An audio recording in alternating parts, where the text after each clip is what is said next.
కలియుగంలో ఎప్పుడూ స్మరించవలసినటువంటి పేర్లు కొన్ని ఉన్నాయి. ప్రతిరోజు నిద్ర లేవగానే 4 పేర్లు తలుచుకోవాలి. మొదటి పేరేది అంటే కర్కోటకుణ్ణి తలుచుకోవాలి, కర్కోటకుడు పాము. రెండవది దమయంతిని తలుచుకోవాలి. 3 నలమహారాజు గారిని తలుచుకోవాలి. 4 ఋతుపర్ణుణ్ణి తలుచుకోవాలి. ఈ నలుగురిని ఎవరు తలుచుకుంటారో వాళ్ళ జోలికి కలిపురుషుడు రాడు. కలిపురుషుడు రాడు అన్న మాటకు అర్థం ఏమిటి? నీ మనస్సు సంకల్ప వికల్ప సంఘాతం, అది ఆలోచనలతో ఉంటుంది. అవి ఎప్పుడూ కూడా దైవీ సంపత్తితో కూడుకున్న ఆలోచనల వైపుకి వెళ్ళిపోతే ఎవ్వరిని నింద చేయడు.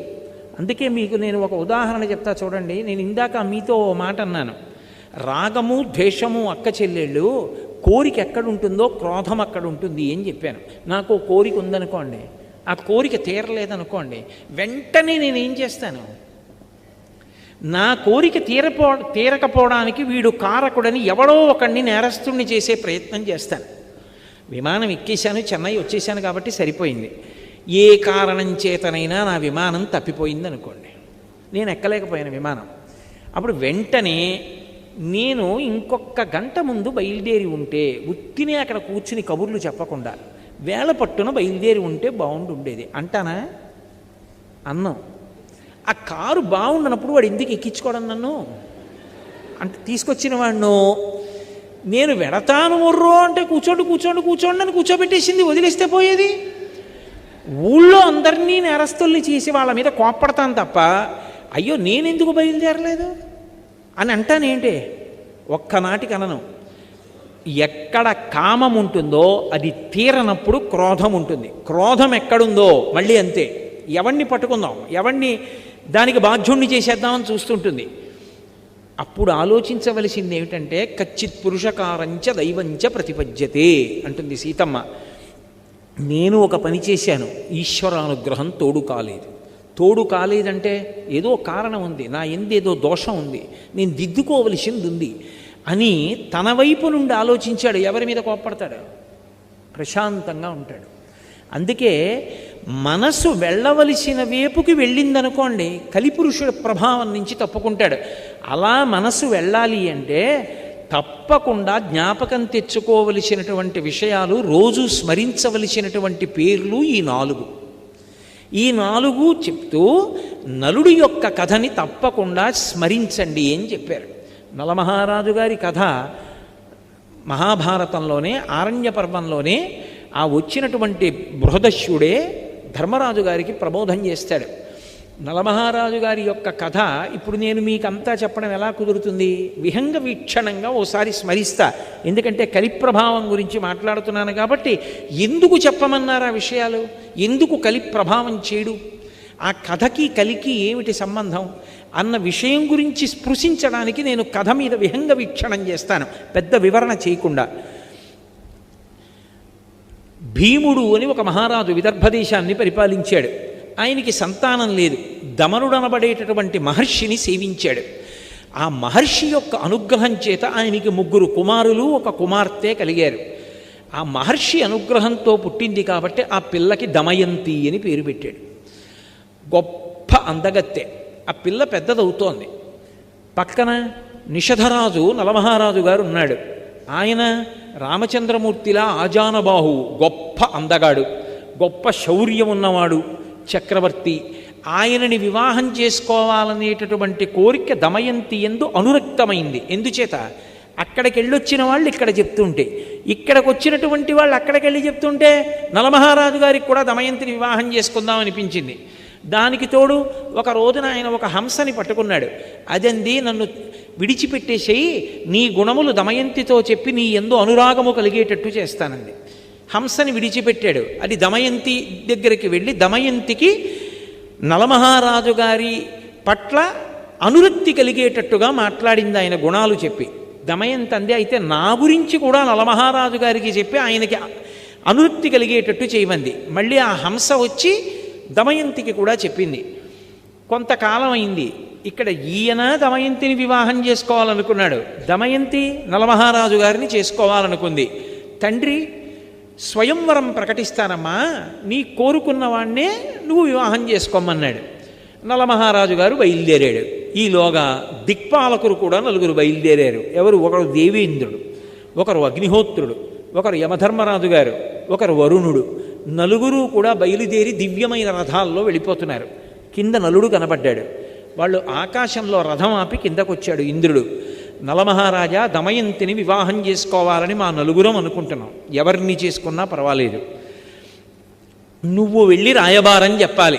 దమయంతిని మా 4 ఒకళ్ళని పెళ్లి చేసుకోమని చెప్పన్నాడు. నలమహారాజు తొందరపడి మాటిచ్చాడు, మీరు ఏం చెప్తే ఆ ఉపకారం మీకు చేస్తానన్నాడు. ఇప్పుడు ఎదురొచ్చింది. అయినా మాట తప్పకూడదు కనుక ఎలా వెడతాను అంతఃపురంలోకి అంటే, నువ్వు వెడుతున్నట్టు ఎవరూ గ్రహించలేరు, నీకు ఆ వరం ఇస్తున్నామన్నారు. నలుడు తిన్నగా దమయంతి అంతఃపురంలోకి వెళ్ళిపోయి ఆవిడికి కనపడాలని సంకల్పం చేశాడు. కనపడ్డాడు. ఆవిడ వచ్చినవాడు నలుడని గ్రహించింది, పిలిచింది, మాట్లాడింది. ఆయన అన్నాడు, నేను మాటిచ్చాను, ఆ 4 ఎవరి మెడలోనైనా వరమాల వేయమన్నాడు. ఆవిడంది, నిన్ను తప్ప అన్యులను పతిగా అంగీకరించను, ఎందుకంటే నేను మానసికంగా నీకు భార్యని ఎప్పుడో అయిపోయాను, నిన్నే భర్తగా స్వీకరిస్తాను. నీకు మాట వస్తుందంటే ఒక పని చెయ్యి, వాళ్ళని స్వయంవరానికి రమ్మను, నేను నీ మెడలో మాట వేస్తాను. నువ్వు చెప్పవలసింది చెప్పావు, నేను చేయవలసింది చేస్తాను. ఇప్పుడు నీ తప్పే ఉంది, వాళ్ళని రమ్మను స్వయంవరానికి అంది. నలుడు వెళ్ళి అదే మాట చెప్పాడు. వాళ్ళు 4 కూడా వచ్చారు. వచ్చిన వాళ్ళు మామూలుగా రాలేదు. నలుడు ఎక్కడ కూర్చున్నాడో పక్క 4 కుర్చీల్లో కూర్చున్నాడు. కూర్చుని నలుడు ఎలా ఉంటాడో అలాగే మారారు. ఇప్పుడు వరమాల పట్టుకుని దమయంతి వచ్చింది. 5 నలమహారాజులు కనబడ్డారు. ఆవిడ తన భక్తి చేత దేవతల్ని ప్రార్థించింది. నేను నలుడికి మనసిచ్చాను, ఆయనకి భార్యని మానసికంగా, ఆయనెవరో కనుక్కొని వరమాల వేయగలిగినటువంటి శక్తి నాకు ఇమ్మంది. వెంటనే వాళ్ళ రూపాలతో వాళ్ళు నిలబడ్డారు. దేవతలకి చెమట పట్టదు, కనురెప్ప పడదు, భూమికి పాదం తగలదు. ఆవిడ గ్రహించింది. భూమికి పాదం తగులుతున్న నలుణ్ణి చూసి మెడలో వరమాల వేసింది. దేవతలు ప్రసన్నులయ్యారు. అమ్మా, ఎంత ధర్మాన్ని పాటించావు తల్లి, అందుకే నీకు వరం ఇస్తున్నాం. ఇంద్రుడు అన్నాడు, నువ్వు ఎక్కడ యజ్ఞం చేసినా నేను వస్తాను. అగ్నిహోత్రుడు అన్నాడు, నువ్వు సంకల్పం చేస్తే నేను వస్తాను. వరుణ్ అన్నాడు, నువ్వు ఉన్న చోట నీటికి లోటు ఉండదు, నువ్వు పిలిస్తే నేను వస్తాను. యమధర్మరాజు గారు అన్నాడు, నీ మనసు ధర్మమునందు ప్రవర్తించుగాక అన్నాడు. 4 ఇంటికి తిరిగి వెళ్ళిపోతున్నారు వాళ్ళ లోకాలకి. కలిపురుషుడు ఎదురొచ్చాడు. కలిపురుషుణ్ణి చూసి వీళ్ళ 4 అడిగారు, నువ్వెక్కడికి వెడుతున్నావు అని అడిగారు. దమయంతిని వివాహం చేసుకోవాలనుకుంటున్నాను, వెడుతున్నాను అన్నాడు. అంటే వాళ్ళన్నారు, దమయంతి స్వయంవరం ఎప్పుడో అయిపోయింది నలమహారాజు గారితో, ఇప్పుడు నువ్వు వెళ్ళి ఏం చేస్తావన్నారు. ఆయన రాశీభూతమైన క్రోధం కలి లోపలికి ఆవహించాడా. మీతో నేను ఇందాక చెప్పానే, ఆలోచన మారుతుందంతే, జీవుణ్ణి పాపభూయిష్టం చేస్తాడు. అందుకని ఆయన అన్నాడు, ఎలా సుఖపడతాడో చూస్తాను. పెళ్లి చేసుకున్నది సుఖపడడానికి కాదు, ఎలా సుఖపడతాడో చూస్తాను. దమయంతిని నలుడితో కలిసి సంతోషంగా ఉండకుండా చేస్తాను అని ఆయన ప్రయత్నాలు ఆయన ప్రారంభం చేశాడు. ఈలోగా నలమహారాజు గారికి దమయంతి యందు ఇంద్రసేనుడు, ఇంద్రసేన అని ఒక కొడుకు కూతురు పుట్టారు. ఆ రోజుల్లో పేర్లు అలా అన్నా చెల్లెలకి ఒకలా ఉండేట్టు పెట్టడం అప్పుడే ప్రారంభమైందిలా ఉంది. ఇంద్రసేనుడు, ఇంద్రసేన అని పేరు పెట్టారు. ఈలోగా కలిపురుషుడు నలమహారాజు గారి యొక్క జ్ఞాతి, పెదనాన్నగారి కొడుకు, ఆయన దగ్గరికి వెళ్ళాడు. వెళ్ళి ఆయన్ని కలుసుకుని, రాజ్యం అంతా నీకు వచ్చేట్టు చేస్తాను, నాతో రమ్మన్నాడు. ద్వాపరుణ్ణి పిలిచాడు, నువ్వు పాచికలలోకి ప్రవేశించు, నేను నలమహారాజులోకి ప్రవేశిస్తాను. నలమహారాజు యందు ధర్మమునందు అనురక్తి తగ్గి ఇతర విషయముల యందు అనురక్తి పెరుగుతుంది. అప్పుడు సర్వనాశనం చేస్తాను. బయలుదేరమన్నాడు. అందరూ బయలుదేరి వచ్చారు. వచ్చిన తరువాత నలమహారాజులోకి ప్రవేశించాలంటే అవకాశం ఏది? ఎందుకు ప్రవేశించలేకపోయాడో అక్కడ చెప్పాడు బృహదశ్యుడు. ఆయన ఎప్పుడూ పుణ్యం గురించి ఆలోచిస్తాడు, పాపమునకు వశుడు కాడు. ఇందాక నేను మీతో మనవి చేయడానికి కారణం అది. ఆయన కోపంతో ఆలోచించడు, ప్రేమతో ఆలోచిస్తాడు. అందుకు పరిష్కారం ఉంటుంది, తాను శాంతిగా ఉంటాడు. పుణ్యం గురించి ఆలోచిస్తాడు, నాకు పాపం వస్తుందేమో అని భయపడతాడు. అందుకని పాపచింతనతో కూడుకున్న పనివైపుకి వెళ్ళడు. ఎప్పుడూ జపం చేస్తూ ఉంటాడు. జపం చేస్తున్న వాడికి ఏమవుతుందంటే నాడీమండలం అంతా కూడా ప్రచోదనమై పరమశాంతిగా ఉంటాడు. ఎప్పుడు తపస్సు చేస్తూ ఉంటాడు.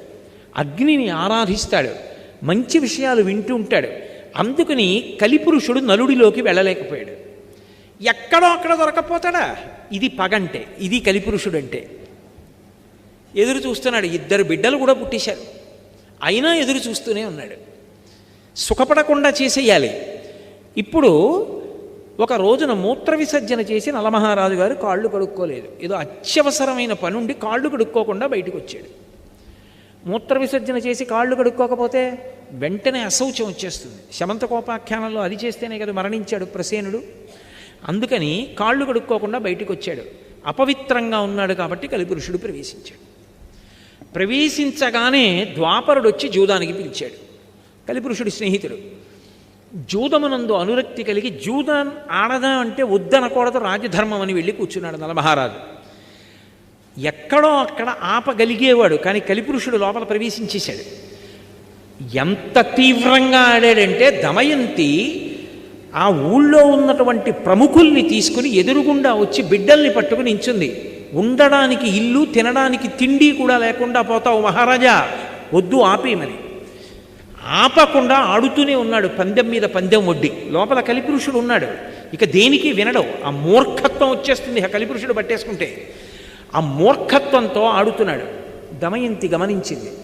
ఇక ఆపడం ఇది కలిపురుష లక్షణం అని వార్ష్ణేయుడు అని సారథిని పిలిచింది. తన బిడ్డలిద్దరిని రథం ఎక్కించి పుట్టింటికి తీసుకెళ్ళిపోమంది. ఆపదొచ్చేసిందని ఆవిడ కనిపెట్టింది. అన్నీ ఓడిపోయాడు. ఓడిపోయి రాజ్యం తన దయాదికి అప్పచెప్పేసి తాను బయలుదేరి వెళ్ళిపోయాడు అరణ్యాలకి. ఇక్కడ ద్వాపరుడు రాజై ద్వాపరుడితో పాచికలాడాడు కదా, దాయాది రాజై కూర్చున్నాడు. ఊరి చివరకెళ్ళి 3 రోజులు భోజనం కూడా లేదు. అయినా చిత్రం ఏమిటంటే కొత్త రాజుగారికి కోపం వస్తుంది, పాత రాజుగారిని పలకరిస్తే అని ఒక్కడు వెళ్ళి పలకరించలేదు నలమహారాజుని. ఆఖరికి ఇద్దరూ కలిసి అరణ్యంలో వెళ్ళిపోతున్నారు నలదమయంతులు. ఆకలి, పైన పక్షులు ఎగురుతున్నాయి. పక్షులు ఎగురుతున్నాయి, పక్కన భార్యే కదా ఉంది, ఎవరూ లేరు కదానని నా పంచె తీసి విప్పేసి పైకి విసురుతాను. ఆ పంచ పక్షుల మీద పడి బరువుకి పక్షులు కింద పడతాయి, ఆ మాంసం తిందాం దమయంతి అని బట్ట తీసి విప్పేసి పైకి విసిరాడు. ఆ పక్షులు బట్ట పట్టుకుని వెళ్ళిపోతూ పకపక పకపక నవ్వి, నిన్ను ఓడించడానికి కారణమైనటువంటి పాచికలం పక్షి రూపం ధరించాం, ఒంటి మీద బట్ట కూడా తీసేయడానికి. నేను ద్వాపరుణ్ణి, మహారాజా బట్ట కూడా లేదు తిరిగన్నాయి. ఏం చెయ్యాలో తెలియక దమయంతి కట్టుకున్న చీరే తాను చుట్టుకుని ఇద్దరూ కలిసి అడవిలో నడిచారు. పడుకున్నాడు ఒక చోట, ఒక శిథిల ప్రాంగణం దొరికితే పడుకున్నాడు. కలిపురుషుడు లోపల ఉన్నాడు కదా, ధర్మం తప్పిపోతోంది. ఏం ఆలోచించాడంటే, ఇంత గొప్ప భార్య, ఈమె కష్టపడుతోంది నా వల్ల, ఈమెని వదిలిపెట్టేయాలనుకున్నాడు. నేను వదిలేస్తే సుఖపడుతుంది. వదిలిపెట్టి బయటికి వెళ్ళాడు. మళ్ళీ ధర్మం గుర్తొచ్చింది, భార్యని వదిలిపెట్టకూడదు. మళ్ళీ వచ్చాడు, కానీ లోపల కలి. ఆ కలి ప్రభావానికి ఏం చేశాడంటే చెయ్యకూడని పని చేసేసాడు. అంత పెద్ద అరణ్యంలో భార్య చీర కొంగు చింపేసి ఒంటికి కట్టుకొని వదిలిపెట్టి వెళ్ళిపోయాడు. పాపం దమయంతి ఉండిపోయింది. అలా వెళ్ళినవాడు నలమహారాజా రక్షించు, నలమహారాజా రక్షించు అని కేకలు వినపడ్డాయి. గబగబా వెళ్ళి చూశాడు, పెద్ద పాము ఒకటి పడుంది. అవతల నుంచి అరణ్యం అంతా కాలిపోయి మంటలు వచ్చేస్తున్నాయి. వచ్చేస్తుంటే పాము అంది, మంటల్లో తప్పించుకోలేను, నువ్వే నన్ను ఎలాగోలా తీసుకెళ్ళి ఏదైనా నది ఒడ్డున పడయి, ఒళ్ళు కాలిపోతోంది మహారాజా, నేను కర్కోటకుణ్ణి, మహాసర్పాన్ని, మునిశాపానికి ఇలా పడిపోయాను, ఇప్పుడు కదలలేనంది. చిన్న పాము అయిపోయింది. దాన్ని ఎత్తి పట్టుకుని నది ఒడ్డుకెళ్ళి దింపబోతున్నాడు. ఒక్క 10 అడుగులు ఈ మహారాజా అంది. 10వ అడుగు వేశాడు, ఠక్కున కరిచింది. అది కర్కోటక విషం. ఆ విషం వల్ల వెంటనే కాళ్ళు చేతులు కురసైపోయి పొట్టివాడైపోయి భయంకరమైన ఆకారాన్ని పొందేశాడు. కర్కోటకుడి వంక తిరిగి అన్నాడు, ఉపకారం చేసిన వాడికి నువ్వు చేసే ఉపకారం ఇదా అన్నాడు. మహారాజా, నేను అపకారం చేయలేదు, నలుడిగా ఎలా తిరుగుతావు ఇంత కష్టంతో? నిన్నిప్పుడెవ్వరూ గుర్తుపట్టరు. ఋతుపర్ణుడి యొక్క రాజ్యానికి వెళ్ళి నీకు అశ్వహృదయం తెలుసు కాబట్టి గుర్రాలు పెంచి పోషించు, వెళ్ళిపోమన్నాడు. కానీ ఒక వరం ఇస్తున్నాను, ఎప్పుడైనా నువ్వు తలుచుకుంటే దివ్య వస్త్రం వస్తుంది, అది కప్పుకుంటే నీలో ఉన్నటువంటి నా విషం తొలగిపోతుంది, నీకు యథారూపం వచ్చేస్తుంది. రాజ్యం కూడా పొందుతావు, బయలుదేరమన్నాడు. బాహుకుడు అని పేరు పెట్టుకొని నల్లగా పుట్టివాడై ఋతుపర్ణుడి యొక్క రాజ్యానికి వెళ్ళిపోయాడు. పాపం దమయంతి నిద్ర లేచింది, భర్త లేడు, ఒక్కత్తి కీకారుణ్యం, కాకులు కూడా దూరని అరణ్యం తిరుగుతోంది. ఇంతలో ఎట్నుంచో ఒక పెద్ద కొండచిలవ వచ్చి పట్టుకుంది ఆవిడ. ఇక కొండచిలవ ఆవిడ్ని గ్రసించబోతుండగా ఓ కిరాతుడు వచ్చి కొండచిలవని సంహరించి ఈవిడ్ని కాపాడాడు. స్నానం చేసి వచ్చి సేద తీరింది, ఆవిడికి పళ్ళు తేనె ఇచ్చాడు, తింది. అంతలో అతని యందు పుట్టకూడని కోరిక పుట్టింది. ఆమెని భార్యగా స్వీకరిస్తానని ఆమె యొక్క పొందు కోరాడు. వెంటనే ఆమె నేను మహాపతివ్రతనైతే వీడు నిలువున దగ్ధమగుగాక అంది. ఆ కిరాతుడు మరణించాడు. ఆ తల్లి వెతుక్కుంటూ వెడుతుంటే వర్తక బృందం కనపడింది. అమ్మయ్య కనపడ్డారు కదా అని, మహాప్రభో నేను నలుడి భార్యని దమయంతిని, కష్టాల్లో ఉన్నాను, నలుడిని చూశారా అని అడిగింది. ఈ అరణ్యంలో పులులు చూసాం, సింహాలు చూసాం, నలుడిని చూడలేదమ్మా. ఇక్కడ ఒక్కదానివి ఆడదాని ఉండకూడదు, మాతో వచ్చేసి మేము చీది రాజ్యానికి వెడుతున్నాము అన్నారు. అక్కడ సుబాహుపురం అని ఉంది, అక్కడికి ఎడతామన్నారు. సరేనంది. వెడుతుంటే ఏనుగుల గుంపు వచ్చి అందరినీ చంపేసింది, వర్తకుల్ని. ఆవిడంది విధి అంటే ఇంత విచిత్రంగా ఉంటుంది. చచ్చిపోవాలనుకున్న నన్ను ఏనుగులు వదిలేసాయి, నా అంత నేను చచ్చిపోకూడదు, ఆత్మహత్య దోషం, ఏనుగు చంపేస్తే గొడవ వదిలిపోను, నా జోలికి రాలేదు. బతుకుదాం అనుకున్న వాళ్ళని చంపేశాయి. ఎవరో ఒకరిద్దరు బ్రాహ్మణులు మిగిలేరు, వాళ్ళతో కలిసి సుబాహుపురం వెళ్ళింది. ఆ వీధిలో ఆకలితో ఏడుస్తూ నడుస్తోంది. కలి ప్రభావం, అన్ని కష్టాలు పడాలి. వస్తుంటే రాజమాత చూసింది పైనుంచి. ఎవరు చంద్రబింబల్లా ఉందా పిల్లని పిలిపించింది. ఏమమ్మా నిన్ను చూస్తే రాచపుత్ర స్త్రీలా ఉన్నావు, ఇంత కష్టంలో ఉన్నావు, నా అంతఃపురంలో ఉండమంది. నిన్ను చూస్తే నాకు ఎందుకో మనసు స్పందిస్తోంది, ఏదో బంధుత్వం ఉందనిపిస్తోంది, నా దగ్గర ఉండండి. అమ్మా నేను సైరింధ్రీ కార్యాలు చేయను, పరపురుషుల దగ్గరికి వెళ్ళను, ఇతర కాళ్ళు పట్టను, ఎంగిలి తినను, అలా అయితే ఉంటానంది. సరే ఉండమంది ఆవిడ. రాజమాత అంతఃపురంలో ఉంటోంది పాపం. అక్కడ నలుడు ఋతుపర్ణుడు ఒక మహారాజు. ఆ ఋతుపర్ణుడి యొక్క సేవలో అశ్వహృదయం తెలుసున్నవాడు కాబట్టి లొంగని గుర్రాల్ని లొంగ తీసుకుని రథచోదనం చేస్తూ బతుకుతున్నాడు. అలా బతుకుతుంటే ఇక్కడ ఎన్నాళ్ళు ఉంటుంది ఈవిడిలా పాపం. ఒకనాడు తండ్రి భీమకుడికి ఆలోచన వచ్చింది. భీముడికి నా కూతురు ఎక్కడుందో వెతికి పట్రమ్మని బ్రాహ్మణుల సమూహాల్ని పంపాడు. అందులో ఒక సుదేవుడు అనబడేటటువంటి బ్రాహ్మణుడు ఈ పురానికి వచ్చాడు, సుబాహుపురానికి వచ్చి అంతఃపురంలో దమయంతిని కనిపెట్టాడు. అమ్మ ఆవిడ కనుబొమల మధ్యలో ఒక పుట్టుమచ్చ ఉంది, అది చతుర్ముఖ బ్రహ్మగారు సృష్టిలో ఆవిడికి మాత్రమే పెట్టాడు. ఆవిడ దమయంతి, మహాపతివ్రత, నలమహారాజు ఇల్లాలు, కష్టాలలో ఉండి ఇక్కడ ఉందమ్మా అన్నాడు. దమయంతికి నీళ్ళిచ్చి ముఖం కడుక్కోమన్నారు, కనిపెట్టారు. అవును మహాతల్లి మహాపతివ్రత దమయంతి అని.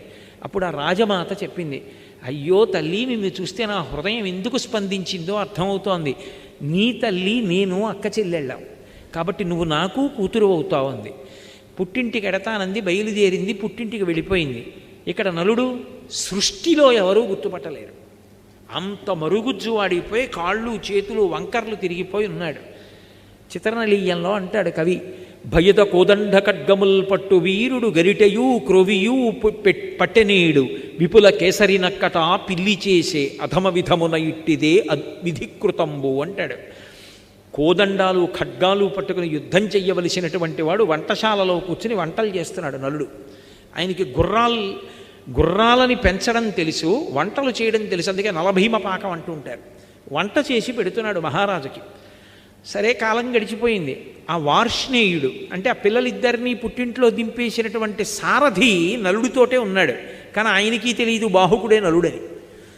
ఆలోచించి తన భర్తని ఎలా కలుసుకోవాలి అని ఒక రోజున దమయంతి తన తల్లి దగ్గరికి వెళ్ళి అంది, అమ్మా ఎంతకాలం నా భర్తని కలవకుండా ఇలా ఉంటాను అని బ్రాహ్మణుల్ని పిలిపించి మీరు ప్రతి రాజ్యానికి వెళ్ళండి, నిండు సభలో ప్రశ్న వెయ్యండి, ఈ లోకంలో ఏ భర్త అయినా బిడ్డల్ని పొందినటువంటి వాడు మహాపతివ్రత, ఏమీ తెలియని అమాయకురాలైన ఇల్లాలు తన యందు ప్రేమ కలిగిన దాన్ని ఆమె బట్టలో ముక్క చింపి తాను కట్టుకొని రాత్రికి రాత్రి మహదారణ్యంలో భార్యని విడిచిపెట్టి వెళ్ళిపోయిన పురుషుడున్నాడా అని ప్రశ్న వెయ్యండి.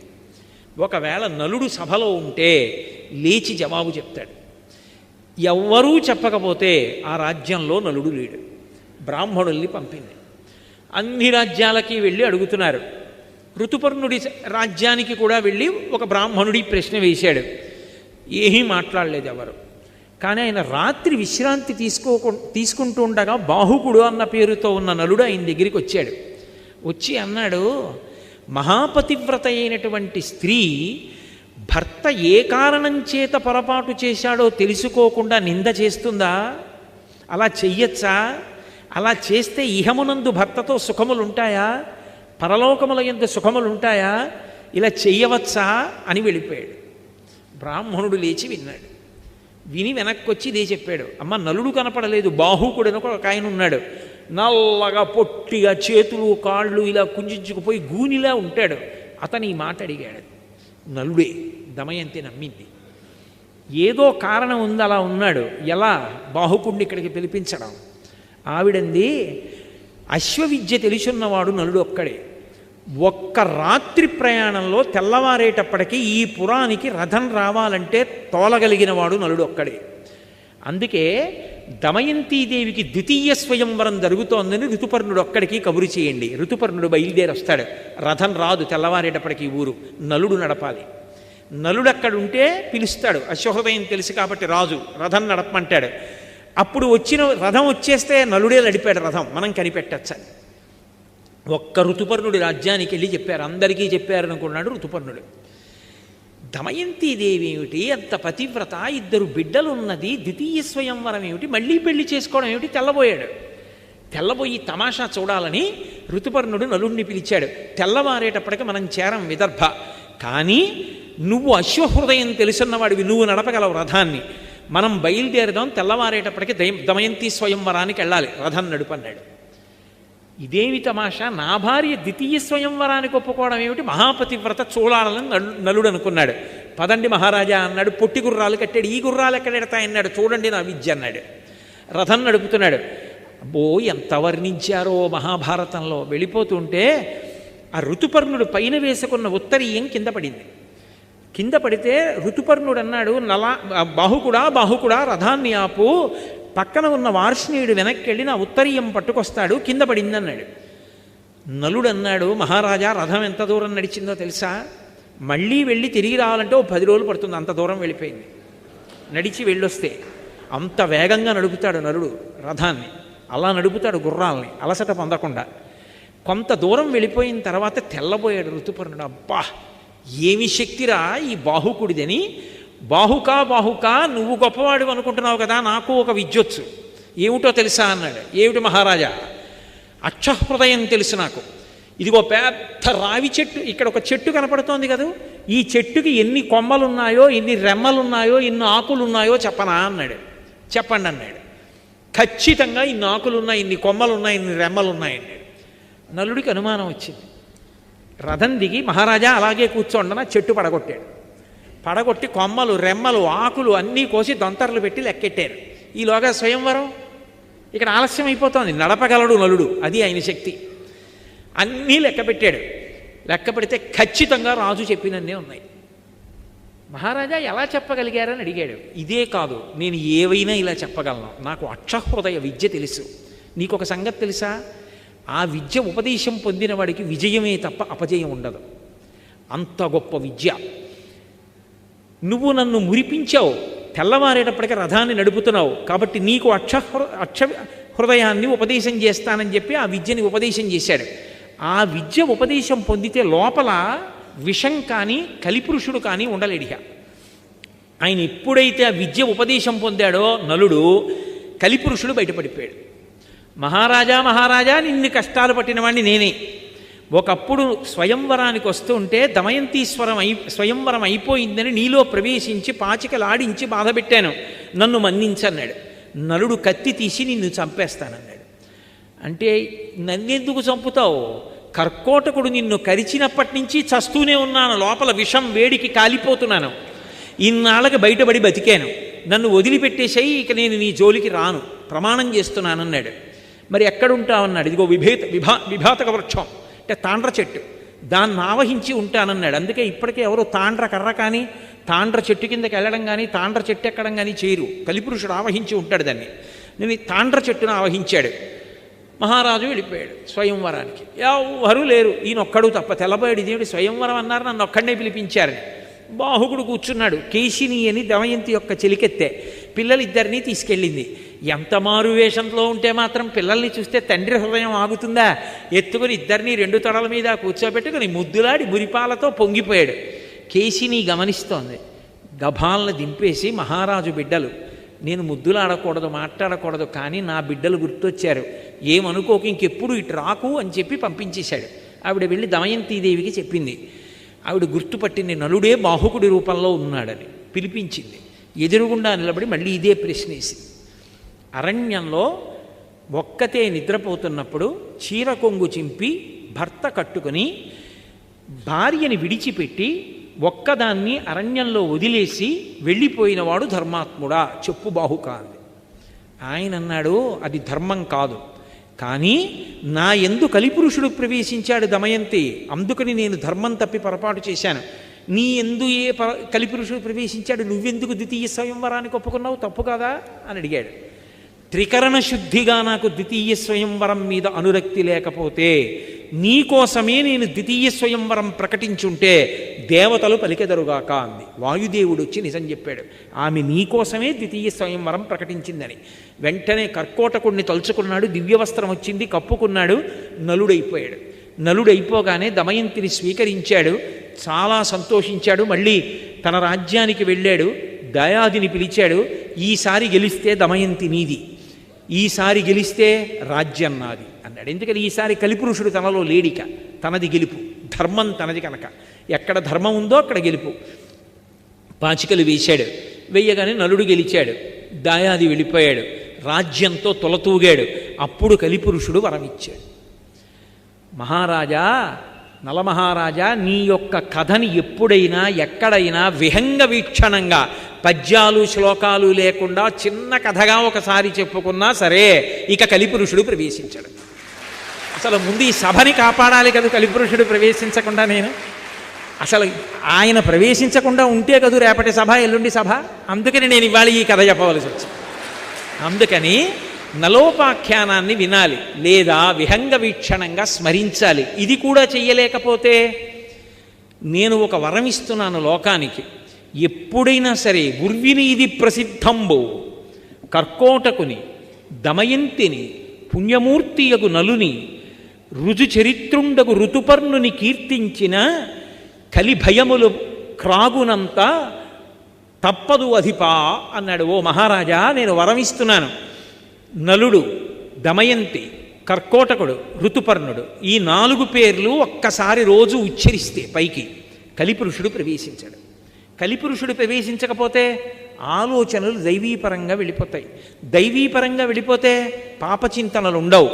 అందుకని పాపచింతనల నుండి బయటపడడానికి, కలిపురుషుడి నుంచి వినిర్ముక్తుడు కావడానికి తప్పకుండా అందరూ స్మరించవలసినవి 4 పేర్లు, అందరూ చదవవలసినది నలోపాఖ్యానమని, ఇతిహాసము పంచమవేదమని వ్యాసభగవానుడు లోకం కోసం ఇచ్చినటువంటి పరమాద్భుతమైనటువంటి భారతంలో ఆరణ్య పర్వంలో ధర్మరాజు గారితో బృహదశ్వుడు చెప్పి, అంత గొప్పదయా అక్షహృదయం అన్న విద్య నీకు కూడా ఉపదేశం చేస్తున్నాను, నువ్వు ఎదర రాజ్యాన్ని పొందుతావు అన్నాడు.